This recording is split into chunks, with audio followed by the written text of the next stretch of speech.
Good, okay, Yeah, got you it. got it? Okay.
Good evening, folks. Call to order at 7:05 for the Planning Commission meeting for Monday, May 1st. Quick roll call. Commissioner Nias, Present. Commissioner Beisel, Present. Commissioner Borka, Present. Vice Chairman Nickerson. Present. We have all members present. According to the bylaws, we can enact business. We have quorum and we can act any business. Quick adoption of the agenda. The agenda is in front of everyone. Vote for the agenda. Commissioner Nias, Approve. Commissioner Beisel, Approve. Commissioner Borka, Approve. Vice Chairman Nickerson. Approve. The agenda is adopted 5-0. Quick approval of the minutes for the previous month's meeting. Commissioner Nias, Approve. Commissioner Beisel, Approve. Commissioner Borka, Approve. Vice Chairman Nickerson. Approve. I approve the minutes from the previous meeting have been approved 5-0. Going to go for the action item, call for the town staff for action item on the agenda.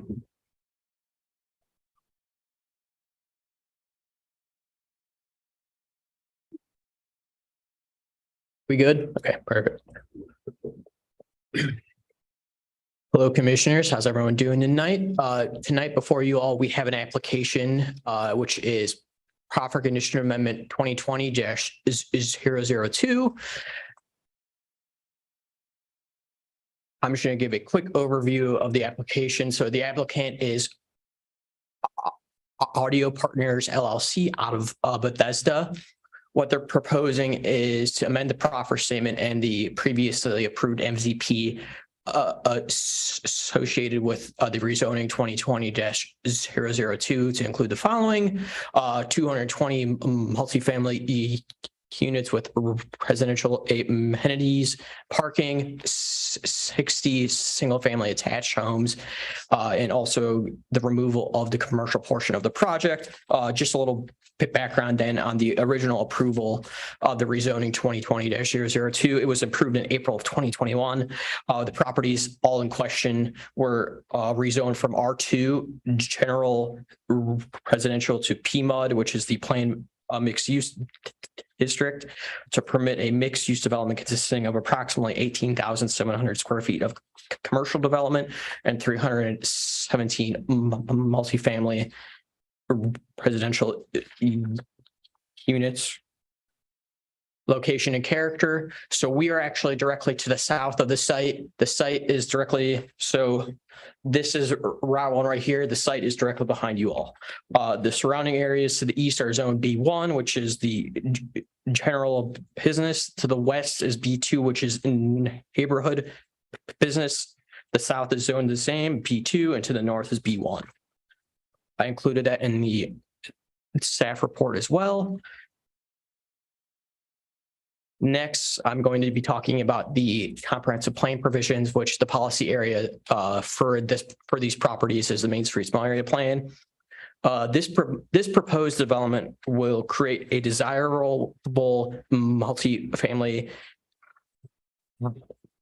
housing that will augment the already existing commercial uses by both increasing the local customer base, but also allowing for easier pedestrian access to the sites surrounding it. So previously, as you all know, there's not anything at the site currently, but in the future, it will be built with minimal setbacks, which is done to increase the small town ambiance. We want you to feel like you're right on top of it. We want people who are going to go to and from the site to feel like they're in a very small town. We want them to feel like they're in the Main Street Small Area.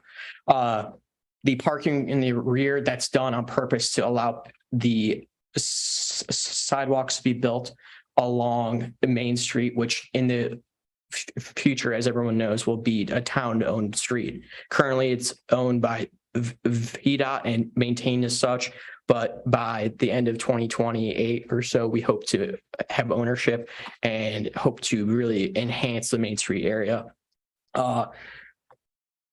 this development really promotes the goals set forth in the current comprehensive plan.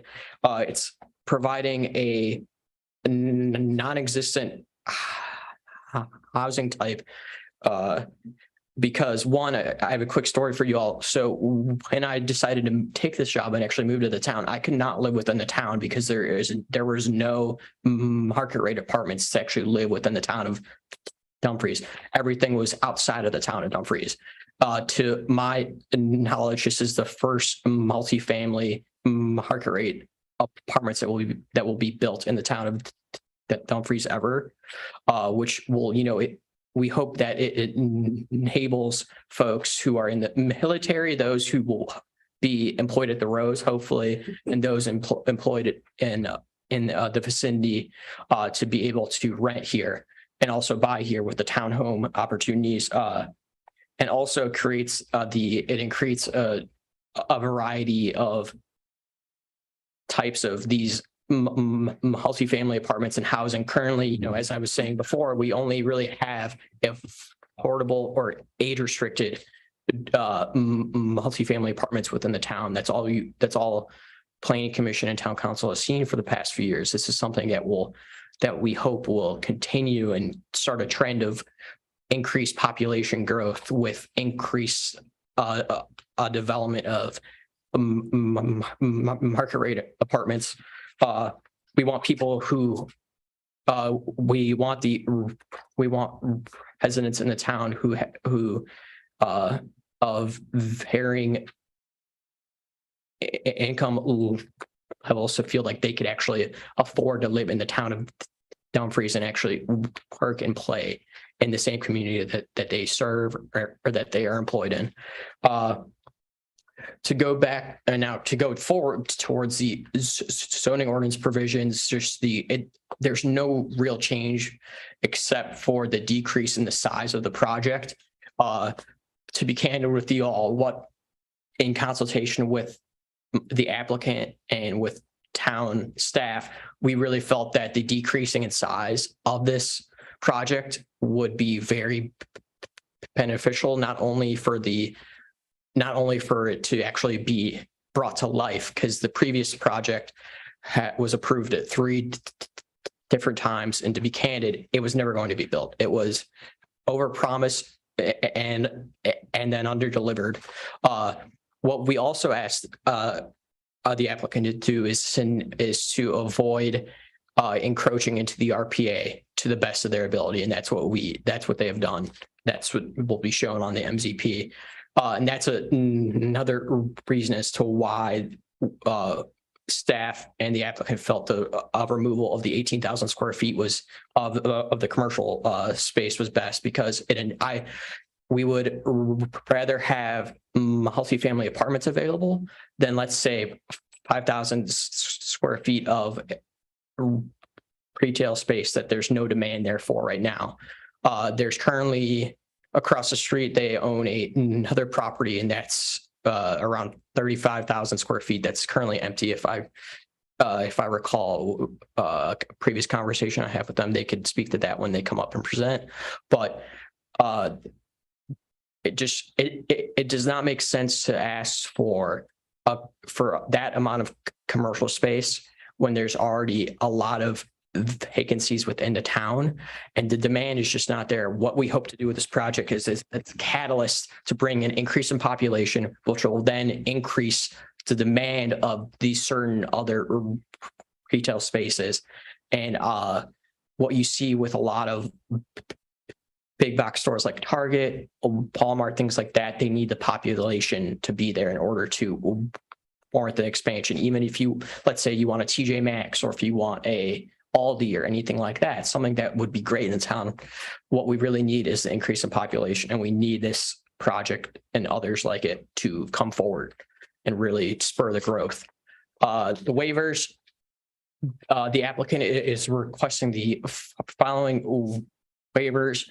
I'm not going to read them for you all, but they were included in the staff report, and we feel that these are justifiable given the site and also the actual the actual content of the project. Previously, I think this project, if I recall correctly, there were 3 or 4 waivers that were requested, but also they had to go before the Board of Zoning Appeals in order to get a request for exemption for putting a pool in the RPA, which again, this is, we are not coming into that issue currently because we asked them to not build in the RPA or not encroach in the RPA, and they honored that.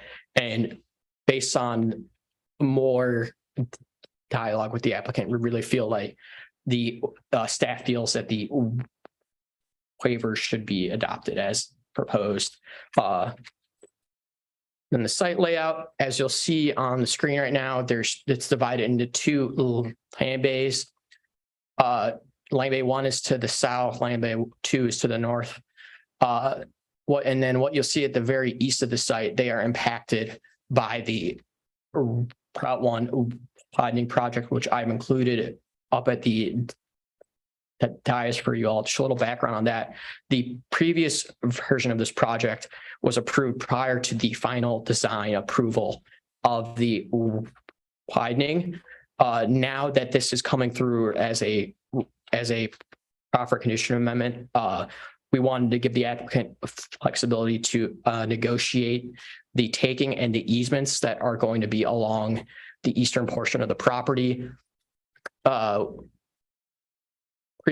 can't recall the exact amount, but there is a portion that they were going to build in that is now that they are not able to build in because of the easement of the widening project. The applicant can discuss that as well. But just to take you to the entrance, there's 1 entrance in and 1 entrance out, which previously the previous First Town Center application, I believe there was 2 entrances. This one, there's just 1. And then we'll talk about some of the transportation improvements that were proposed in the proffers. 1, so where that little purple dash is highlighted, that is the approximate entrance to the property. Again, this is not going to be finalized until the design at site plan and the coordination with VDOT as well. So it's going to align with the entrance to the Rose, and also the Rose is also installing a traffic light there, and the applicant has graciously proffered to install pedestrian signal heads and traffic signal heads. So now there's, instead of having a 3-pronged intersection, it's going to be a quadrant intersection, which will be safer for both pedestrian traffic and vehicular traffic to and from the site. Previously, what was there was going to be a stop sign, which again, I joined the planning department right before the previous project was approved. That was probably something that might have been an oversight, but also I think this is going to be a much better option for this site to have a signal head at this intersection. And then, as I discussed 2 slides ago, just what you'll see there, it's included in your packet as well, or at the dais. You'll see there's a slight green line. That's where the easement is approximately, and that's why, again, that's why we added the language in collaboration with the applicant to enable them to negotiate with Prince William County, because they're taking a decent portion of that they can't build on now. So we thought it would be fair, again, to allow them to negotiate that. And then just conclusion, staff concludes that the proposed development is consistent with the comprehensive plan and the vision for the Main Street Small Area Plan. This project will increase the housing stock of the town and in turn bring in more tax revenue. What you'll see, instead of that house that everyone probably sees when you go north on Main Street on the right, that's a decrepit house that hasn't been lived in for years. That will be torn down. You'll see a brand new apartment complex and a brand new and hopefully brand new townhomes as well in the future. But really, what it's going to do is be a catalyst for growth along the Main Street Small Area Plan. What you see now, and I know that's one of council's agenda items, is to beautify Main Street. We have an applicant in here who I think is going to bring in a really great design for the town and really, I think, be a catalyst for continued growth. And also to touch on that, the design will be approved by the ARB during the site plan phase. We just wanted to make that easier because obviously with the final design based on engineering and everything that could come up, we wanted to do that during site plans to ensure that we give the applicant enough time to come up with a good design, but also to go before ARB when we know the final location of the project. When I say that, the final location of the buildings on the lots, based on what, based on further engineering plans and everything along those lines, a lot can happen in a few months. So we just wanted to give them more time to, come up with a design that's compatible with the ARB design guidelines. Then the proffered installation of the traffic and pedestrian signals, as I said previously, will improve both vehicular and pedestrian safety. Staff concludes that the development proposal will not adversely affect the health, safety, and general welfare of persons occupying the site, as well as those in the neighboring vicinity of the site. As such, staff recommends that the planning commission recommends the town council approve PCA 2020-002 and its associated master zoning plan, including the following waivers. That's all for my presentation. Again, thank you all for being here tonight. I'm going to turn it over to Chairman Noy. If you would like to invite the applicant up, they do have a presentation as well. And then after that, we could answer any questions you all may have. Thank you. Thank you.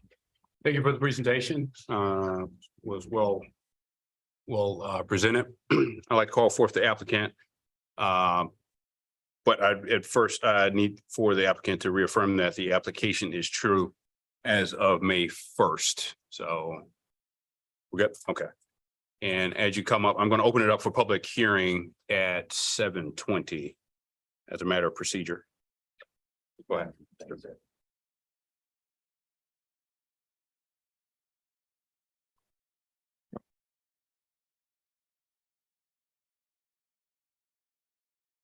Good evening, Chairman, members of the Planning Commission. For the record, Brian Prater with Walsh Colucci here on tonight on behalf of the applicant. With me here tonight is the applicant, which is Audio Partners, Maddie Ford and Michael Mears on behalf of the applicant. And then we also have our design team, civil engineer Catherine Roberts with Bowler, and then Thomas Danini is the architect. So if I can't answer any questions, they're here to be able to answer any of those design type questions.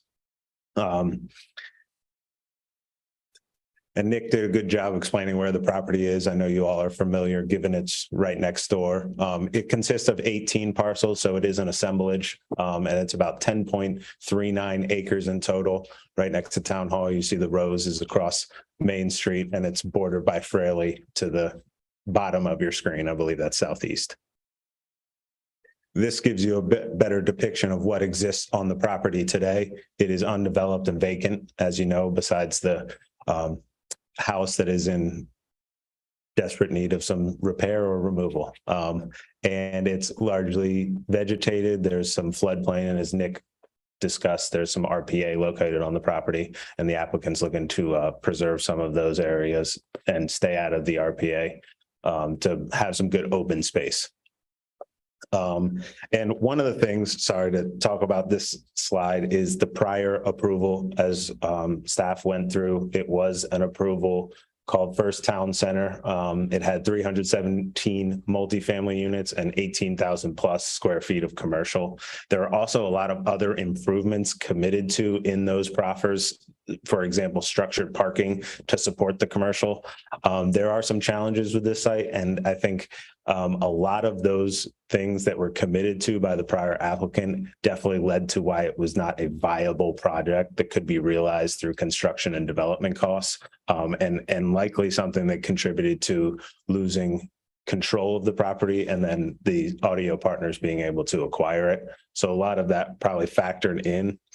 And the removal of the commercial is pretty important. And I should say it shouldn't come at no effort to the applicant. They did put a good faith effort in to see if there was a viable market for commercial. Some of that is because there's a lot of existing vacant commercial within the town and there's not a market for that today. But some of the other things that the applicant did is, as Nick alluded to, they have a commercial site nearby. It is 50,000 square feet. It has a 12% occupancy rate right now. So there's a lot of vacancy in that building in and of itself. And they have a broker actively marketing that property. And in speaking with that broker, there's not a great demand for retail along this corridor currently. A lot of that has to deal with the type of users and the parking demands and needs that they have, as well as the existing vacancies for commercial. And the applicant also consulted with the town's retail consultant, who concluded similarly about the lack of viability. And they even explored, could they partner to provide some structured parking to give some of those retail elements of parking, that desired parking? And it's just very cost prohibitive. And, you know, 4 to 8 million was some of the price tags for that structured parking.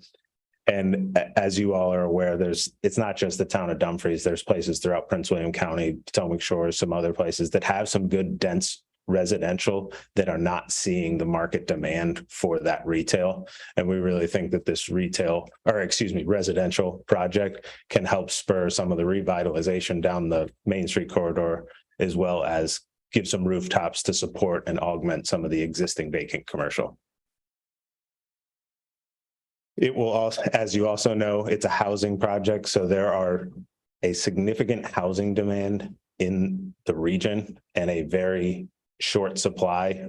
There is a extreme deficit of housing supply, and that is driving up costs and making it harder for folks to be able to buy their first home. So one of the things with this project is they have the multifamily on the left side of your screen. That's up to 220 units. And then on the right side of the screen is townhomes and or 2/2s.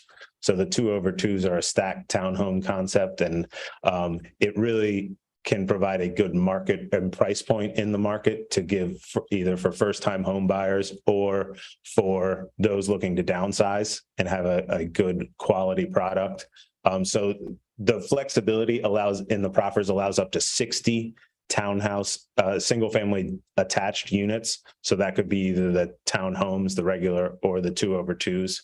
So if it is the regular townhomes, you're not going to see 60 townhomes, you'd see 30. That's what you see on your screen here is actually 28 lots for either townhomes or 2/2s. And as Nick mentioned, some of that reduction from 30 to 28 lots was because of some of the easements associated with the Route 1 widening. But the applicant prefers the flexibility should they get into final engineering and be able to provide those either 30 townhomes or 60 2/2s, have that flexibility to go up to that density. So some of the other things to call out with this is it's moving from just multifamily as the previous application that was approved to have a diverse mix of housing types to meet some of those needs within the town, as well as some of the town's housing goals. It also has to go through some of the amenities. Oh, sorry, I clicked ahead and I was just flipping my page. So there would be a pool offered. There's also a terrace space along the frontage that would be used for gathering and amenities for the residents. There would also be some interior amenities provided within the multifamily building. There is landscaping and buffering all perimeters. And as you can see to the bottom and left of the screen here, there's a lot of existing trees that'll be preserved. I think that complements the proposed development to provide some green space and some outdoor areas for the residents to enjoy. Another thing that was touched upon by staff is activation of the streetscape along the frontage, and wanted to highlight a couple of those things as you, is there a pointer with this, Nick? There is, but you can't point to. Got it. Okay. That makes sense. So on the left side of the screen along the main street, you will see there's a pedestrian access to the multifamily building. There's sidewalk along the frontage. There's the terrace location that will also exit and enter right onto the Main Street sidewalk. And I think Thomas is going to go up and use the manual pointer to help highlight some of these things. So that's a terrace that in lack of a commercial space that provides some vibrancy, we think that gathering space and terrace will activate that streetscape and provide a vibrant, lively area for residents to congregate. Same thing with all of the sidewalk and landscaping along that streetscape. Another item is the townhomes. You have those that are fronting on Main Street have direct pedestrian access to there. So you have their stoops there, again, engaging and livening up that Main Street frontage. Really think that aligns with a lot of the goals of the comprehensive plan, as well as a lot of the general goals for the town. One other benefit, just if you've driven by there or looked at any of the existing plans, there are many curb cuts along this stretch. And as you know, there is only going to be one entrance in and out of this site. So that's eliminating, I think it's up to 6 or 7 of the existing curb cuts and reducing that down to 1. And then moving to the nice, pretty pictures that Thomas and his team created. This gives you a little more perspective of what this would bring to the town and the Main Street corridor to really give it a refresh, liven up, and really drive some of the revitalization of this when you have this building that we're in today, as well as the rows a little bit across Main Street back there. There's a lot of great elements that would help improve this corridor. So at the top of the screen, you have the just facing front. What you'll see in this elevation is a 4-story product. The 220 units allows up to a 5-story, and that would be likely what you need to get 220 units, being that 5-story. Given uncertainty in interest rates as well as construction costs, it's likely that the 4-story is the more reasonable product. However, the flexibility to provide that extra density is within the proffers. And the product you can see there, Thomas and his team did a great job making this look like a very high-end product. The townhomes will likely be dependent upon the builder. This applicant is not a builder of townhomes. However, it is anticipated that it would have a lot of the modern style, as well as augment and be compatible with the multifamily building. And all in all, that was our presentation. We think it's a great project. We think it will really be a great benefit to the town, and look for your favorable recommendation tonight, and I can answer any questions you all may have. Thank you. Thank you for that presentation. I'm going to open it up for questions for the commissioners. We'll start with Commissioner Beisel. Yes, well, thank you. Looks great. I'm worried, or not worried, but wondering about all that roof space, if you wanted to do any kind of like rooftop terrace or anything on that multi-level building. Sometimes, I mean, my girlfriend has a great apartment in Clarendon, and they have actual concerts and things and stuff on top of that building. So we've got the architect here, so it's possible that that type of thing could be added into the building as kind of a cool meeting and multi-family use. And I don't want to speak exactly for the applicant or architect, but I know that would be something that the market you mentioned, Clarendon, it's a little different market down here. Yeah. Costs associated with providing that type of structure would be significant. And I'm not sure that that's something that the applicant at this time would be willing to commit to, but we can certainly look into what other options other than rooftop things that could be added as an amenity space. Yeah, rooftop, garden, solar, that type of thing. Yep.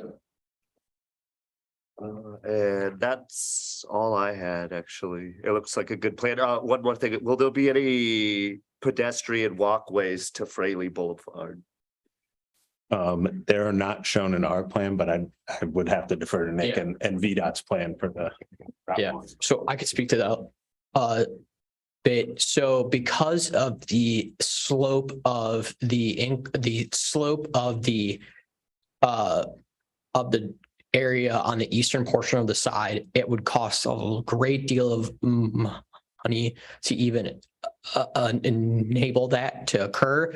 Also, they did not take into account the that in the actual design of the widening. So what I included up on your dais tonight, that's the final design. So that's what's going to be there. In reality, I think while that would be a great idea, to have some pedestrian access to the eastern portion of the sidewalk that will be on Fraley Boulevard. I think the main focus of this project was just to bring in the actual apartments. And while in the future, we hope to maybe have that, currently, I think as it stands, I think what they're proposing is probably the best option currently. So not currently, but hopefully in the future, who knows? So Thank you. you're welcome. Commissioner Borka, any questions, sir? I do. Nick, you probably can stay up for most of this. Yeah. And you probably want a pen and a piece of paper. Yeah. I have about 6 points. Yeah. To cover. First, I appreciate the presentation, the architectural, and the definition. I appreciate the read ahead on it. So most of that I don't have any issue with. I really welcome the apartments and the townhome concept for the area and agree with that. Some of the issues I have are with math. So I need clarification from the town either tonight or in follow-up. Yeah. So the first one is waivers being requested or granted for the R3 and R4 areas. R4 currently allows for 15 units for multifamily. The waiver's requesting to double that to 30. So Yep. it's not a small waiver, it's doubling it. Yep. And that was approved in the previous version of the project, which This isn't the previous project. This is the obviously. current project, Yep. right? So there's got to be a reason that we're okay with doubling. And I would like to know why it's okay to double from a rule. Why wouldn't the rule be longer or more? Right? So that's the first question. Yep. So we can keep going. Mhm. The second is R3 allows for 8 units, but we're going up to 19 units per acre, which is 138% increase. So same question would apply. Why is it okay to go from 8 to 19? Wouldn't the rule or the law in that code be greater if it was okay to go up that high? Okay. The next one is height. Proposed height increase is to 65 foot or up to 65 foot. Currently, the PMUD is limited to 35 feet. So we're going from 35 feet to 65 feet. That's an 86% increase. Mhm. Again, we're not talking about just a slight increase. We're talking about a lot of feet. Yes, sir. Address them, or do you want to list all the points? So I'll take what all I'm the not points. sure is if an answer would encompass all of it. Yeah. I kind of want to answer the, Go ahead. yeah. Do you have any more? I do. Yeah. Can you? Keep going? Yeah. Just keep Okay. going. I'll write All it all right, down. so the reason given for both of those from the town is that the town wants to increase housing stock and refers to walkable town center. Yeah. But the town center isn't being developed. What we're doing is creating housing. Yeah. While there's not businesses open, and I recognize that the current demand isn't, you wouldn't want to open XYZ business right now because there's not a demand for it. But both have to be looked at. If you're going to bring in 200 families, we have to be able to support them with the things families need. And I Yeah. realize we have enough gas stations, but Yeah. right, we have to look at the other things. Yes. So I'll continue. It goes into parking, right? So because there's rules that talk about 245 LB1 for Land Bay 1 Yeah. for 220 multifamily homes. That's a ratio of 1 to 1.1 Mhm. per family. The point is, it says because the portion of the town is influenced by creek floodplain, RPA, PMUD, it doesn't align with the market trends. The thing is, we're asking for not enough parking to cover as much housing as being asked for, right? So it's less parking spaces that are needed per family. So my concern is, if people take the trains, that's fine. We don't live in an area where we have a train station they can walk to. So there needs to be enough parking to cover the amount of housing we're allowing up to. So if it's 220 or if it's 120, there still needs to be places for families to park their vehicles. And I'm not suggesting a parking structure, But as both are looked at, it needs to be in a way where people aren't parking up and down Main Street because there's no places to park. Mhm. Page 3, section 1B says accessories, accessory uses and home occupations include business centers inside the residential buildings will be permitted. So what we're saying is we're not going to create commercial space, but we're going to allow residents to operate businesses if they want to operate businesses, which is still mixed use and not residential. So if we're looking to approve residential, we should approve residential, not mixed use. Yeah.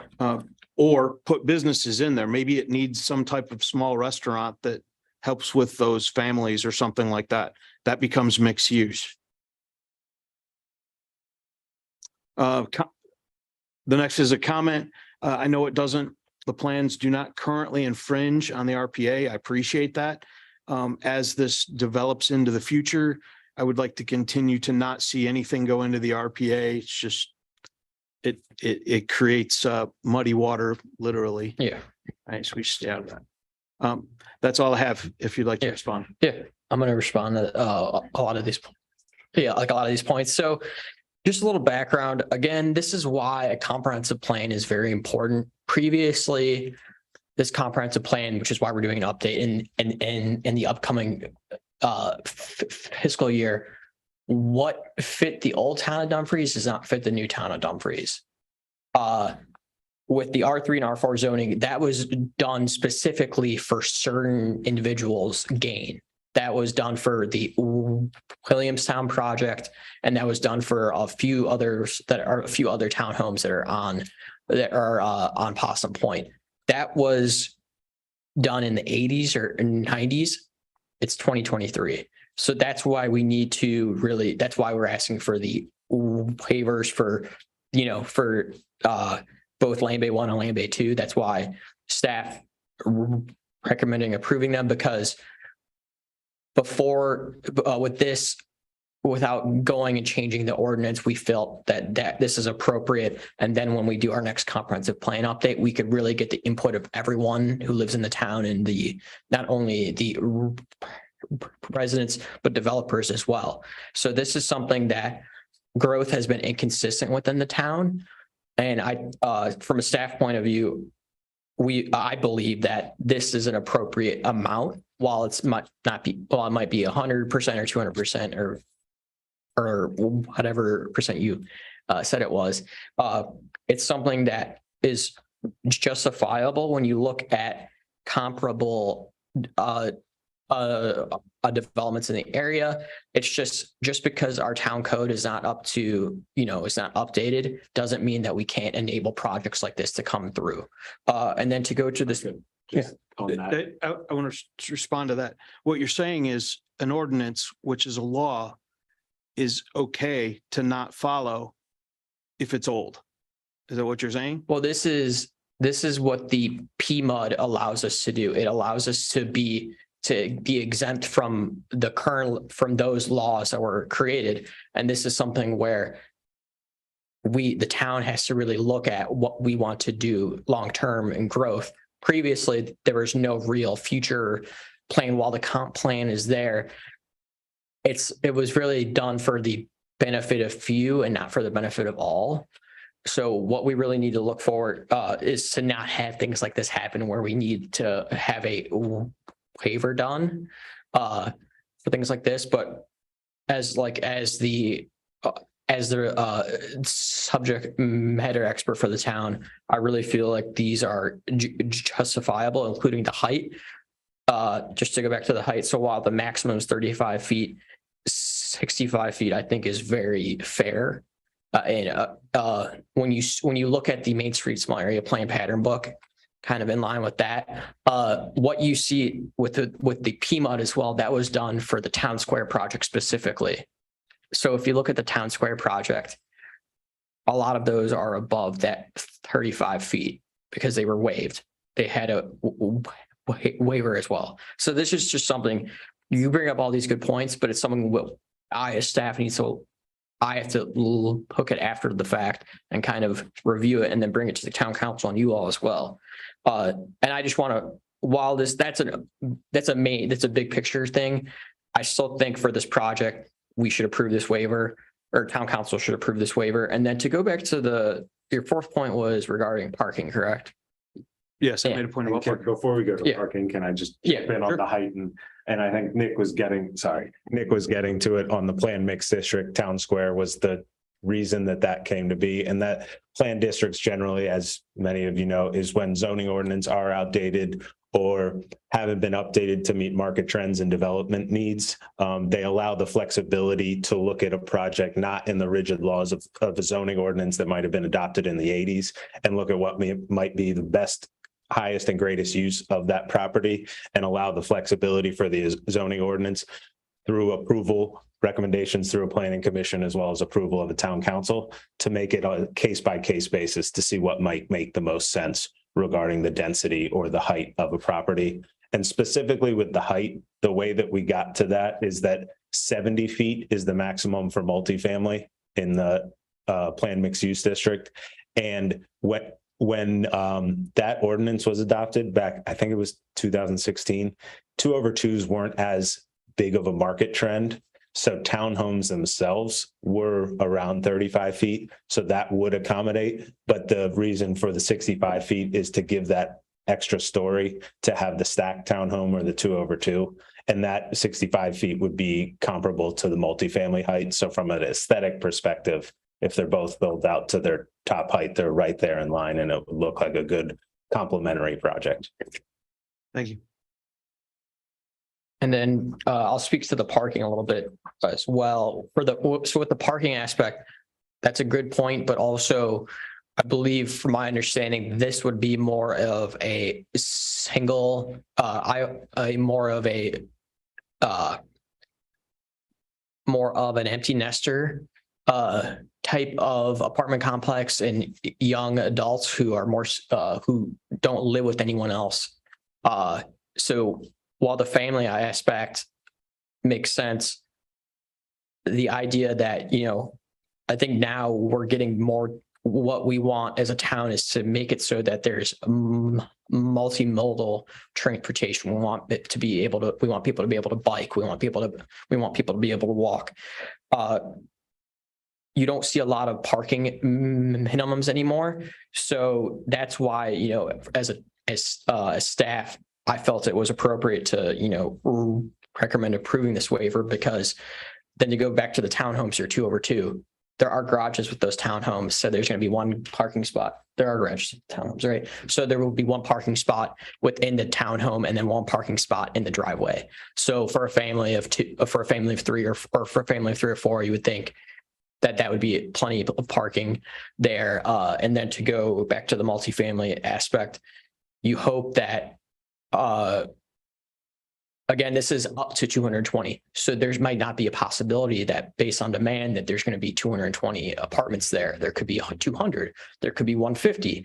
Just really depends on the market. And I'd rather have the ability to have more apartments than more parking spaces, to be candid with you. So that's why that is there. And then the accessory uses aspects, so like the business centers, things like that. So home occupations are allowed in all multifamily projects.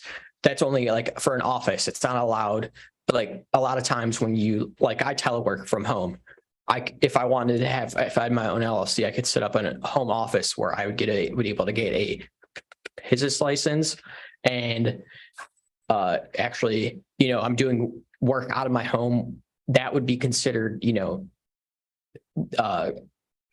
as an accessory use to the primary use that is a residential use. It's a nuance of land use planning. So while that is a really good point you bring up, Commissioner Borka, it's kind of standard to allow home occupations to occur in townhomes and things like, or townhomes and also multifamily apartments.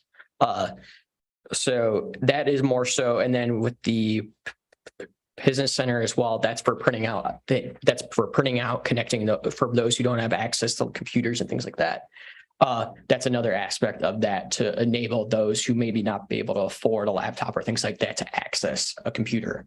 So That's for that point. And then your sixth, what else was there? Was there anything else I missed, or is that everything? Sorry about that. No, those were the responses. I had some other comments that I had made. So I gather that like 535.11 and the others referenced in the plan are ordinances, laws that the town has created, Mhm. that the town is now saying shouldn't be in place or need change.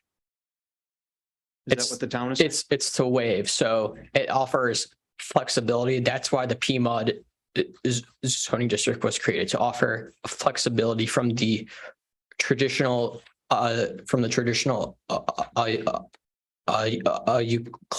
Euclidean zoning. It's in your staff report as well, that little blurb from the PMUD zoning district. So that's really to enable that there's not a lot of constraints. There's a lot of more flexibility in a zoning district like this. So while zoning ordinances are created as laws, there has to be some flexibility, because with the design of certain the town in itself is a very unique, it's in a unique scenario right now, because a lot of the land that's undeveloped is in the RPA. It's in floodplains. There's a lot of issues with it. So that's why we have something like this in the zoning ordinance, to offer that flexibility, because under the R3 or R4, it's just too stringent. B1, B2 would be the same. It's too stringent. I think B2, you have to have like 40% of any apartments in B2 have to be or 40% commercial has to be within the multifamily apartments in B2. So in reality, this is why a comprehensive plan is so important. Just going back to that, this is something where we need an identity, and the comprehensive plan and the zoning ordinance has been pieced together year after year. We only had a zoning ordinance starting in 1980. So we're still fairly young in terms of having a zoning ordinance.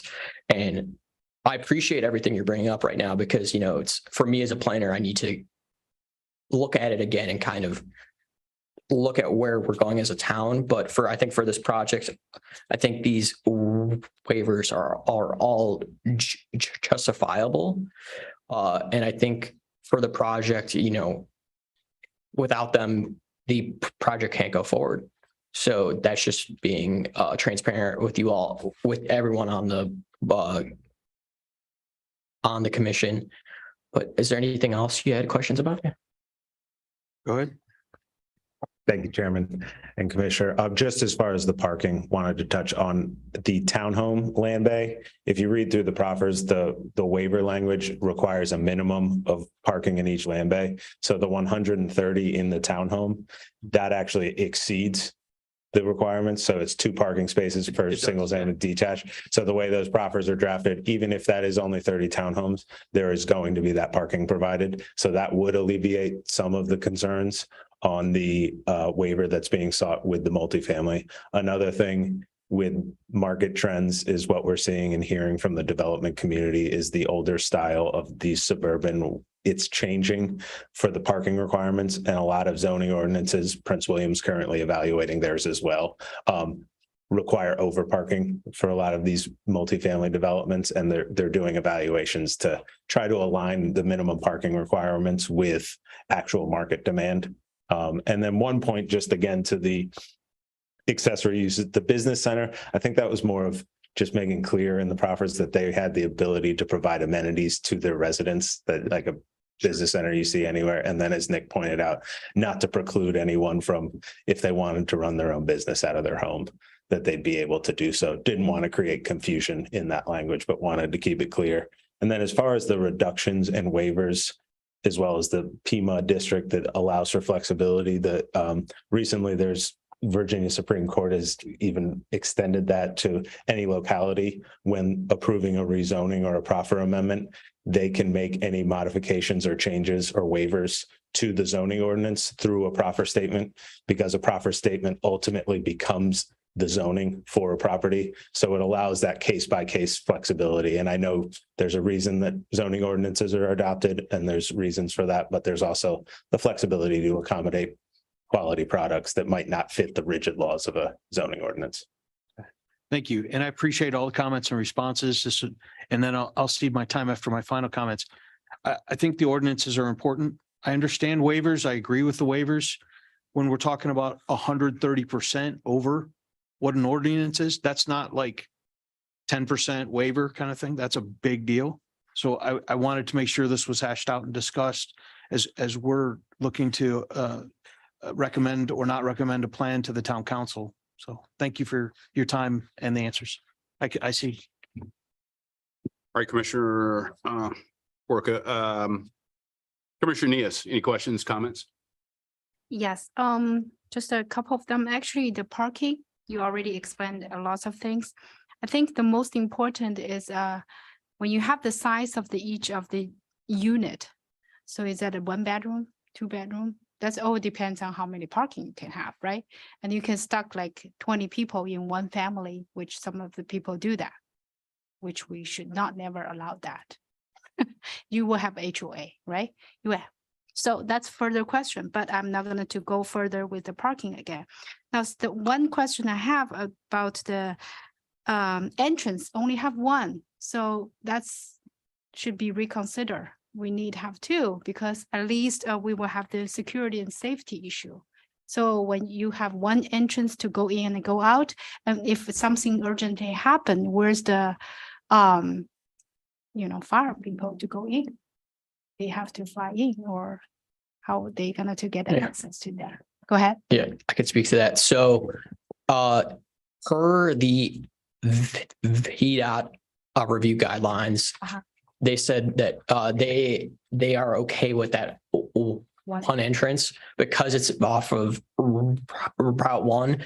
They determine the amount of entrances to a site, and with this one entrance in your packet, you actually will see in the MZP itself, they actually have a auto turn analysis to show that an emergency vehicle could get in a 40 foot long truck, something like that, can get in and can swing in and out. And then also a garbage truck can get in and out. So in reality, having one entrance in and one entrance out might sound kind of bad at first, but in reality, it's better because it controls who can go in and who can go out. There's one way in, one way out. And if someone, for instance, would accidentally pull in, instead of going to the rows and they accidentally pull in here, they know, oh, I just go out this one way.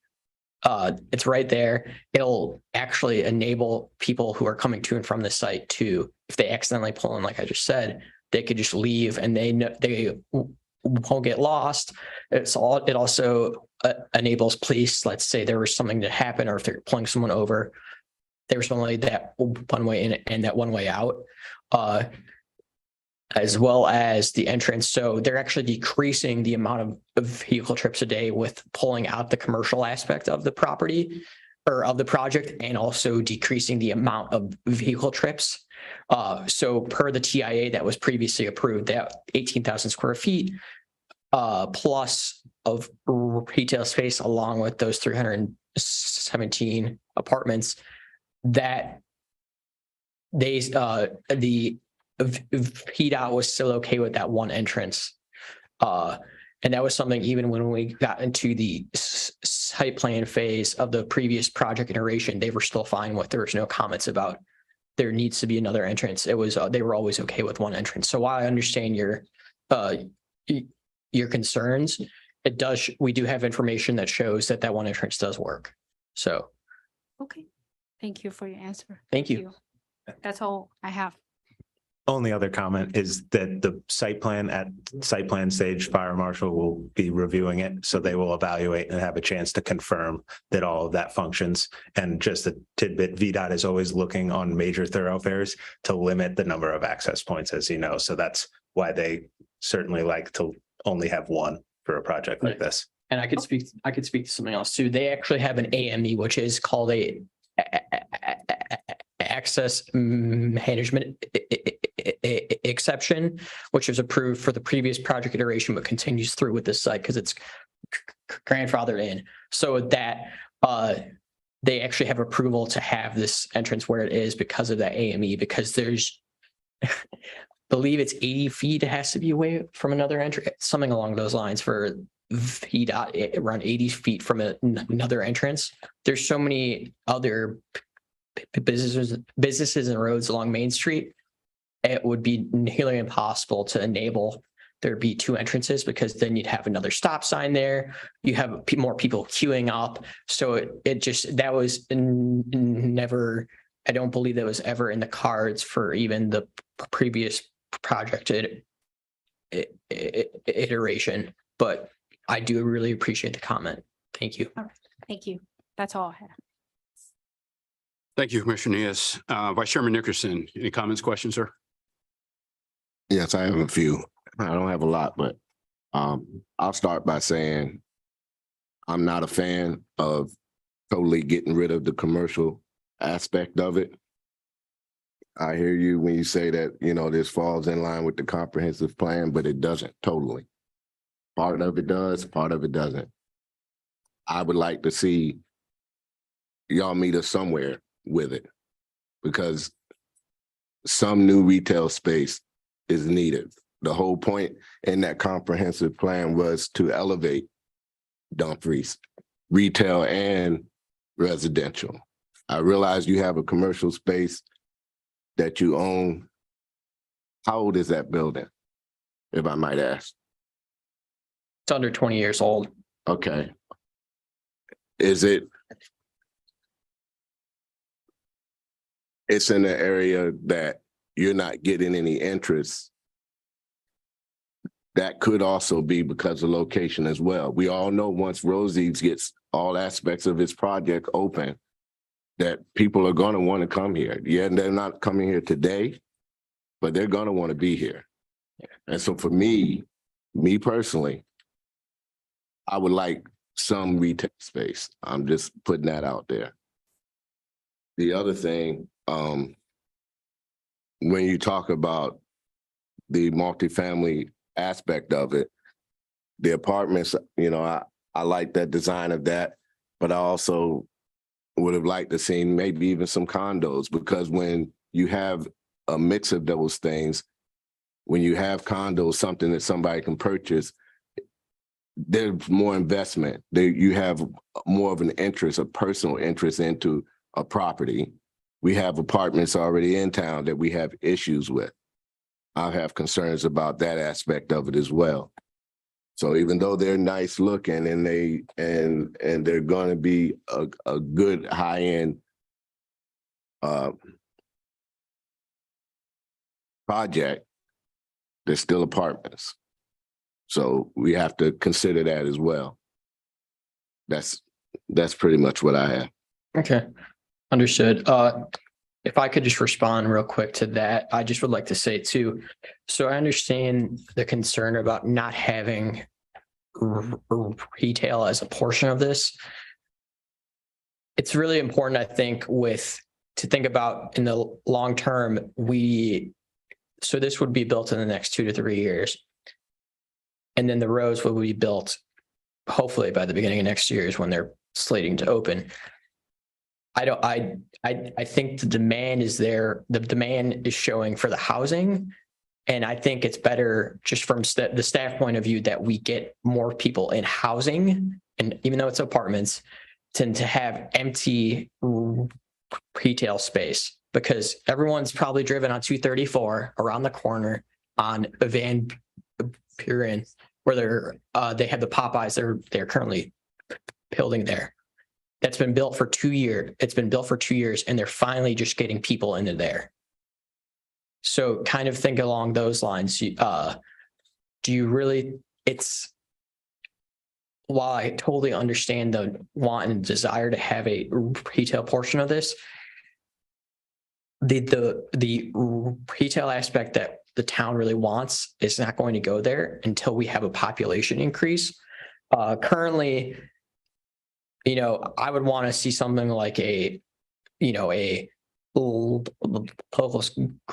grocery store, 7-Eleven, something like that, where you come in, where it comes in, where you could buy fresh produce, something that we don't have to go to Old Walmart for.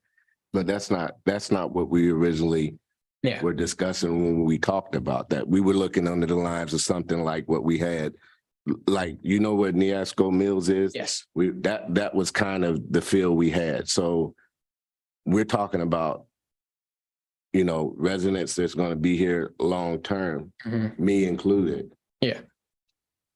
I'm not just thinking about the next couple of years.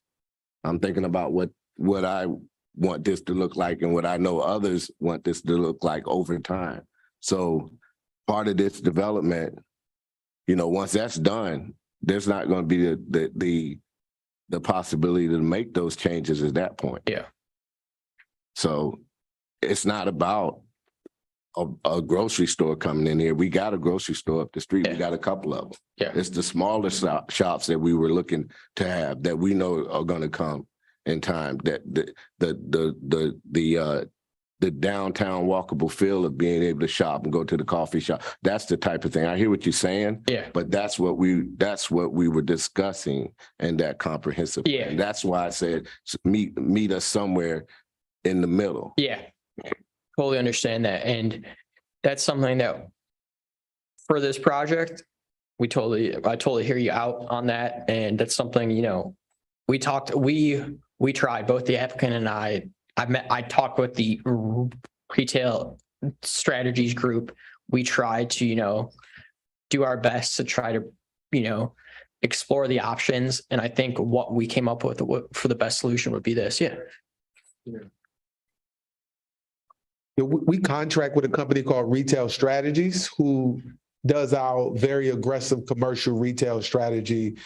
When we look at the current traffic counts of what we want, right? 234 coming off of 95, they get about 30,000 cars that come through. Ideally, retail wants to see anywhere from 17,000 to 20,000 cars to come down to be able to attract.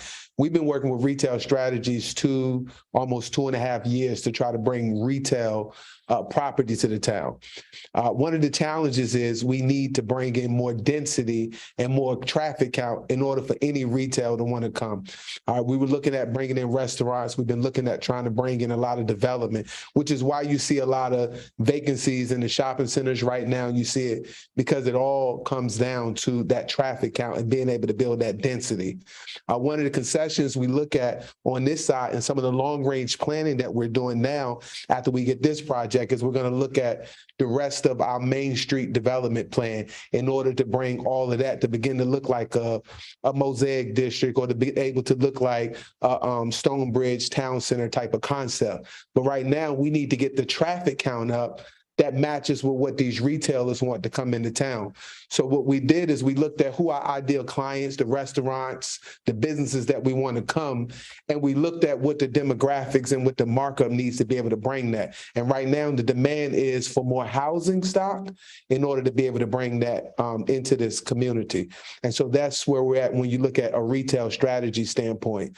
And so the retail aspect is going to come, but we need to get the traffic count, the numbers up, and some other aspects. It's a delicate balance with the ratio in order to bring that all in there, which is why, and then also and not speaking to the development aspect, but a lot of banks aren't financing a lot of the commercial stuff in this area. We have the tallest building in town, the L3 building, only 25% of that building. The Centera building, only about 10% of that building occupied. So when you look at the vacancy of retail space that we have, it's because we don't have what the retailers want to be attracted. If anybody wants to make Dumfries a destination place, I'm out here talking to retailers and I'm trying to make it happen. So I would definitely be pushing for the more retail. I just wanted to give you an aspect of the retail aspect and why you don't see it in this particular project. Thank you, Mayor. Vice Chairman Nickerson. Anything else? I'm good. Vice Chair, thank you. Want to yield back to Commissioner Bork. It looks like you have a question. Good. You good? Okay. For me, I only had one question, but then we brought up an issue of traffic. So that's big on everyone's mind. My two questions. One, do you have the timing already figured out as far as when this is going to start? I would let the applicant kind of speak to that. I think hopefully we're trying to they want to get the shovel in the ground by end of the year, right? Probably. the Spring. next year. Yeah, spring next year. Bring next year. Yeah. How long does that normally, I mean, how, anticipating how long the project will take? 22 to 24 months. Okay, all right. And my question as far as signage on Main Street, we kept talking about that one entrance in and out. Is there going to be any signs for that entrance? And do we know how those signs? Yeah, so that will be brought before you. There is something called a comprehensive sign plan that you all will be evaluating if they have more than 2 or 3 signs. I don't know what their plan is. If they're just gonna have 1 or 2 signs, they're just gonna get a sign permit and they have to go to, they'll probably get that at the same time as they go to the ARB for the architectural aspects. So they'll go for a certificate of appropriateness for the signage and also for the architectural facade and everything along those lines that draws in parallel with that.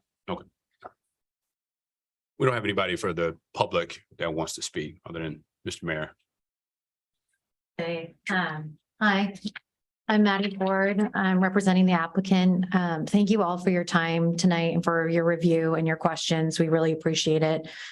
We really appreciate the town staff.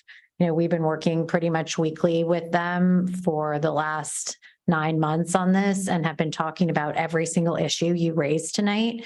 And like Nick mentioned, you know, no stone has been unturned. When these questions came up, we went to VDOT. When the retail questions came up, we brought in retail strategies. You know, our goal is to create a project that fulfills the vision of your Main Street plan. And we hope that this does that. We feel it does.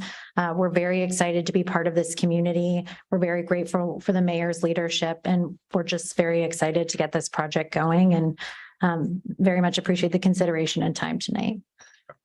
Thank you for your comments. All right. Nothing else. I'm going to close the public hearing at 8:10 and call for a vote to send this to town council for final approval. You want to make a motion? Vote. I'll make a motion to vote. In a second. Second, Has been seconded. Commissioner Nias, approve. Commissioner Beisel, Approve. Commissioner Borka, No. Vice Chairman Nickerson. Approve. And I approve. It is approved 4-1 to send to town council for final approval. Open forum afterwards. No, we said everything that we had to say during the question and answer. Anybody? Good. All right. Motion to adjourn the meeting. Oh, wait, I have one thing. So sometime in May I forgot today is May 1st. So sometime towards the end of the month, early June, me and the town attorney are planning on having a plan use training for town council members. And I also want to extend the offer to all the planning commissioners to attend as well, if you all want. Just kind of a brush up on plan use planning and things like that. Me and the town attorney will talk about that over the next coming weeks, but I will get a date to you as soon as I can. Of course, it's optional, but feel free to come if you want. Just want to extend that offer to you all. One thing I have, as far as the Route 1 widening, Yeah, we talk about that for our June meeting. Yes. Put that on the agenda. yeah. Okay, all right. Motion to adjourn the meeting. Anyone? Make the motion. In a second? Second. All right. Quick vote. Commissioner Nias, Approve. Commissioner Beisel, Approve. Commissioner Borka, Approve. Vice Chairman Nickerson, Approve. and I approve.